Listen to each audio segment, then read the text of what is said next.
Alrighty, folks, T-Biz here, and let's go ahead and do this, man. We also need to eventually give a shout out to a recent viewer. I'll throw that in here. I'll have to throw it in text or whatever because I don't remember offhand. But issue number 4 of Masters of the Universe Revelation. Man, this is I had to go through some of my ancient tomes of Grayskullian wisdom, man. I had to dig out some stuff. But anyhow. Yeah, issue number 4, pretty gnarly. It's a really good read, I think, so far. And yeah, I think this is the second pressing of this cover, which is pretty awesome. I love the detailed drawing of Grayskull right there in the back. You've got everybody that you've seen in Revelation so far, as far as all the heroes on this cover. I think this is the second pressing because I think the first pressing is just Teela, like a some kind of like montage or whatever. Or however you call it, Teela like turning into like the sorceress or whatever. And anyways, yeah, you got Stratos, Mossman, Fisto, Clampchamp, Roboto, Man-at-Arms, Ram-Man, Orko. You know, the usual. Everybody's on here.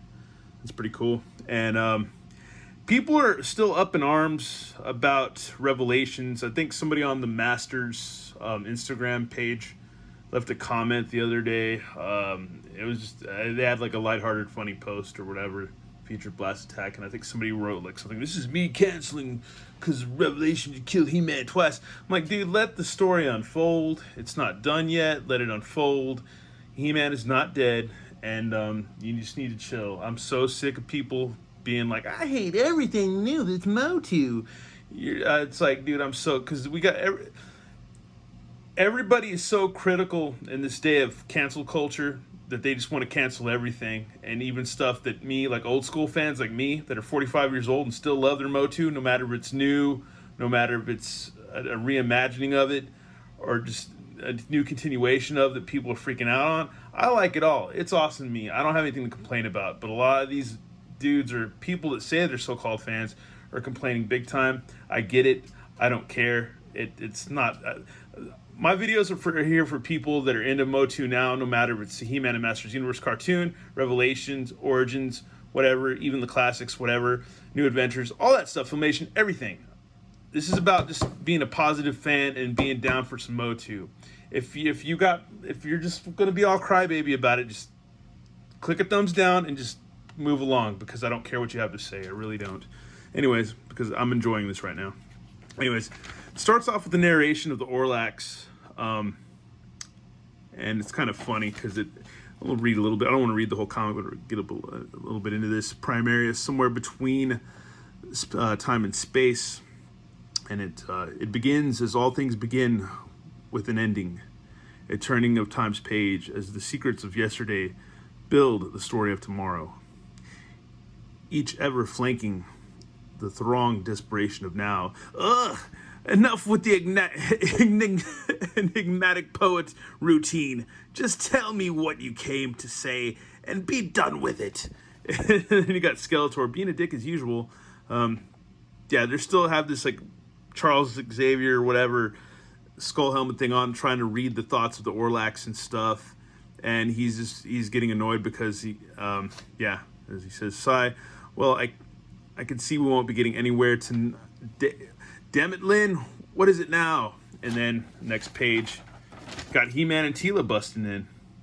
Got all, like, a lot of the evil masters there. They're pretty much here to confront Skeletor and Evil Lynn and the whole crew. And watching over from Grayskull is Duncan and or Man-at-Arms and the Sorceress. And they're watching and stuff, and he's like kind of telling the Sorceress like, I should be with them, but I guess he's about to not be a Man-at-Arms anymore and stuff. This is kind of before Teela gets her promotion as captain or whatever, or not captain, but Man-at-Arms or whatever. Anyways, and it's cool because it's interesting that Sorceress says something right here. You must not fear, Duncan. Together, He-Man and Teela make a most formidable duo.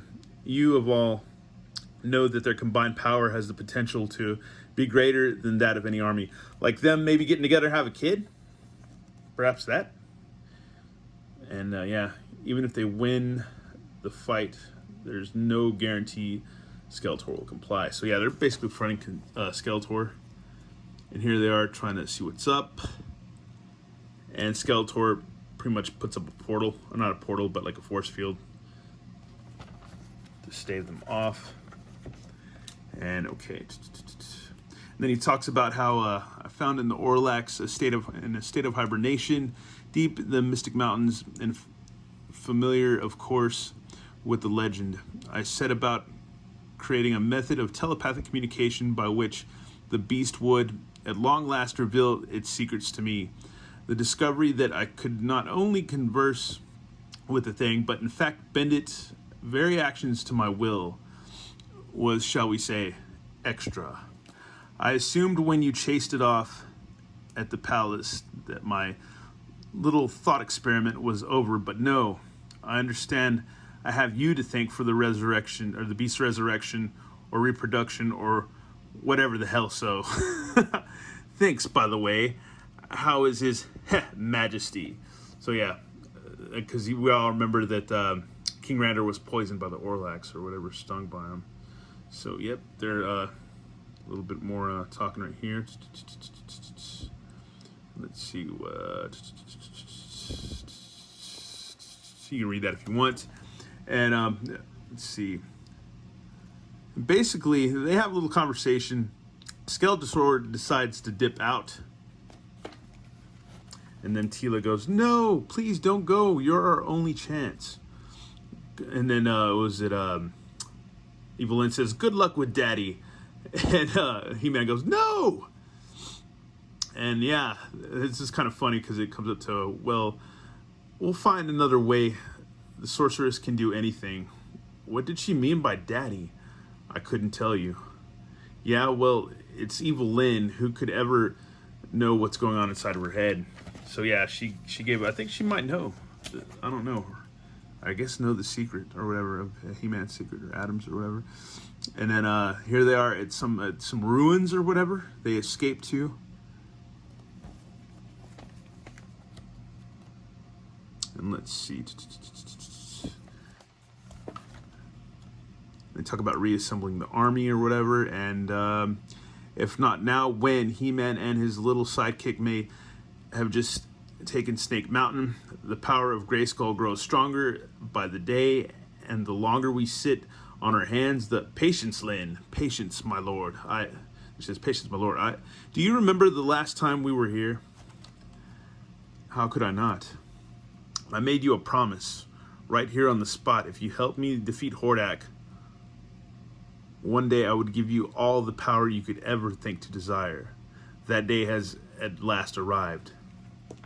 I did it, Lynn. Just as we lost telepathic connection when He-Man stormed in there, there was a blinding light and something unlocked. The secrets of the Orlax?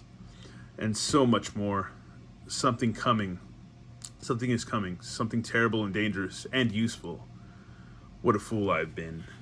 As he stares into the water. And as he stares into the water, he sees Grayskull. And the original fortress of the elders or whatever, the palace or whatever and stuff. And yeah, he pretty much brings that all up, how this whole time, which I will allude to this real quick, is the Castle Grayskull book.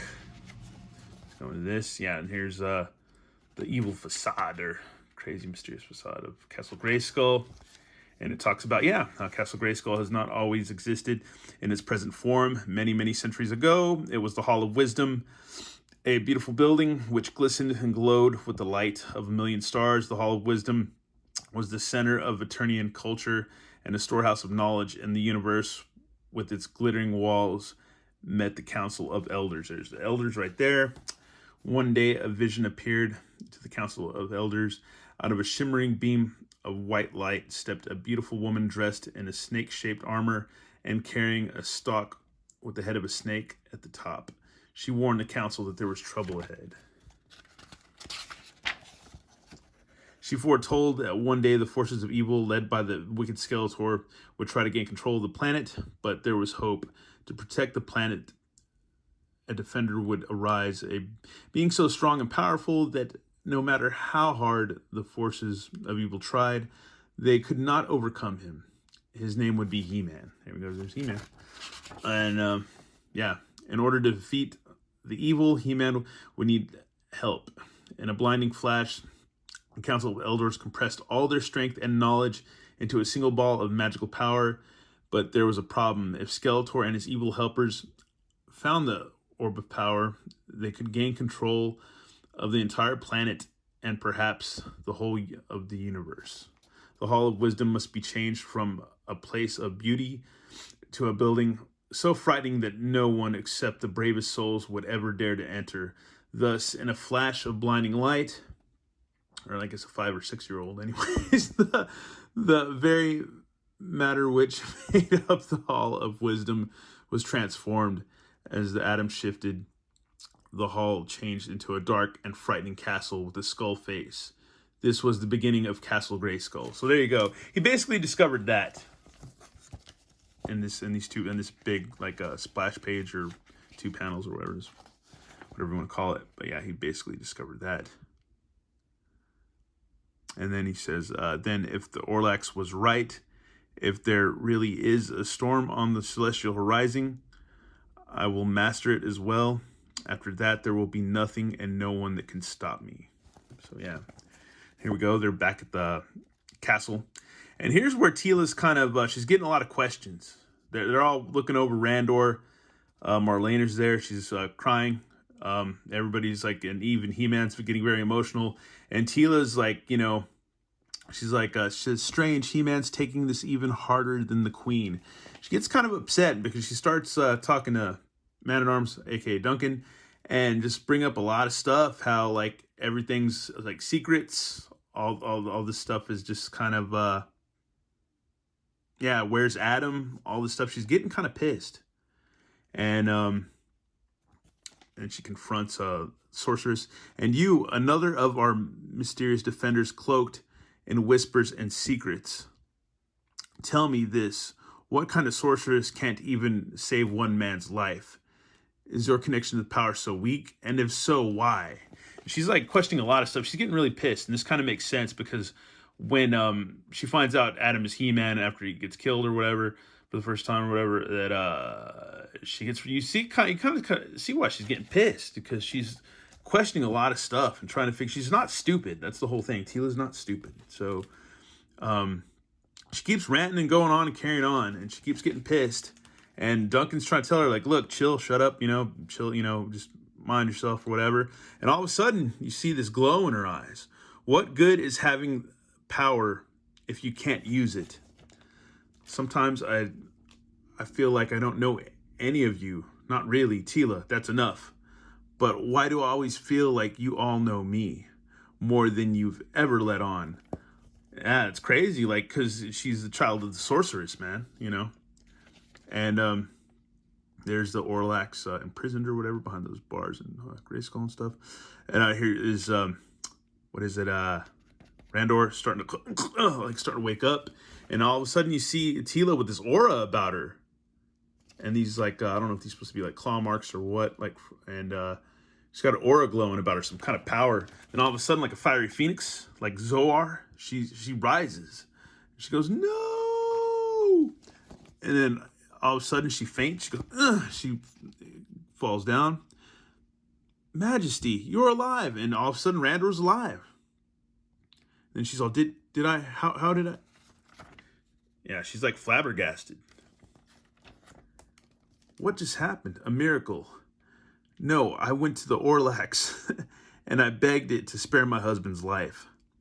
But the creature couldn't understand me, so I prayed to the crystal orb, to the ancient elders of your world, and I prayed to the power itself for this blessing, and somehow through Teela, the power answered my prayers. So yeah, basically, yeah, Teela saved Randor, man. And yeah, this is crazy. And then like a short time later, basically, let's get to this. Yeah, it's just, I don't feel like I deserve nonsense. The current Man-at-Arms has been pestering me about retirement for some time, and this whole episode has only reminded me that you, Captain, are long overdue for promotion. What is it you're always saying, old man? We must keep faith with our sons and daughters. Let's see. And I'm sure you're right, Duncan. That's going to take some time getting used to. All right, I didn't want to say anything in front of the king and queen, but I think something else is going on here. Sorceress, the power I felt coursing through me, the power that saved the king, it was almost familiar, like there has to be another way. And all of a sudden, yeah, the sorceress puts up her hand, does some kind of crazy spell, force magic. You say that every time. Let's just get it over with. And she does this chant over Teela. Zoar Raham Loharim, Zoar Ramam Loharim. I know it's to protect her, but it's to protect everyone. Zoar Loharim. It is finished. The memory belongs now to the elders, who will keep it safely hidden within the great knowledge of the universe. And she wakes up. What's happening? It's okay, Teela. There was a little accident, but you're going to be okay. The king? Oh, he's fine. You saved him. I don't remember how. No one will ever know, Teela. It was a miracle. It begins with an ending, the end of innocence, the end of light. Now we're back to the Orlax doing the narration. And yeah, let's go ahead and read this narration, even though my reading's kind of choppy tonight. The end of the world, my world, the first casualty, peaceful, innocent, existing just outside of time and space, yet still within cataclysmic reach. The horrors I witnessed, the loss of my family, my people, I distilled into a kind of fuel that would power my leap of will across the starry lines of time and space to warn all existence of the cosmic atrocity that awaits. A warning that has for eons gone unheard, owing to a cruel twist of interdimensional fate, which rendered me to those I met a voiceless beast, a monster. This is it kind of makes me think of some kind of like H.P. Lovecraft thing going on there with his monsters and creatures and space-like stuff. Until now, my message, my warning cry, my revelation has at long last rung out. May its hearers take heed and change course to avoid what has been written in the stars, to thwart the horror that has set its sights on creation, to somehow stay the hand of immortal destiny before it can bring them to, as it brought to me, the end of the universe. So I'm thinking, is this Evil Lyn? The hair's short. I mean, it's all pink and magenta hued, but it's kind of white. So does this mean that Evil Lyn's going to somehow get some crazy powers, like some gnarly powers? And then it says on the bottom, the revelation continues in the Netflix original series Masters of the Universe Revelation. So yeah, that should be November. I guess they're gonna have season 2. So that should be pretty cool. Pretty cool. Anyways, I like this comic. I think it's getting pretty freaking good. I'm interested to see, because I don't think this comic is stopping with this issue. I think it's going to keep on going. It's going to be an ongoing comic. I'm not sure if they're going to have new stories or if it's going to coincide with the cartoon, but we'll see. And yeah, man, it's really good stuff. I like this issue. I think the comic's really good. People are just poo-pooing and getting real stupid with the cartoons and stuff, and just hating and hating and hating. And I think it's all good. I think the comic's really great, man. And I'm gonna have to go and watch the cartoons again and stuff.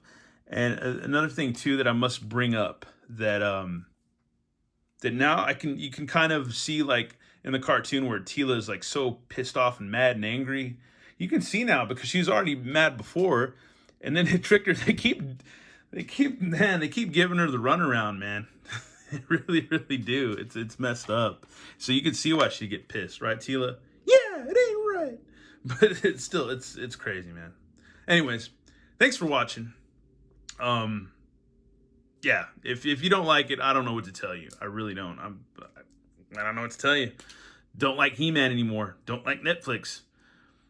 don't like anything. I don't know, but I like this stuff and it's great. But still, there's just this there's this, I guess, section of people that just are just I don't know, just everybody's a critic these days. Everybody's a critic and know-it-all and expert and this and that, and I don't know, man. I don't know. Anyways, I'm gonna shut up. It's been a long day. It's been a long night, and thanks for watching, y'all. And yeah, probably some reviews coming up soon. All right, later.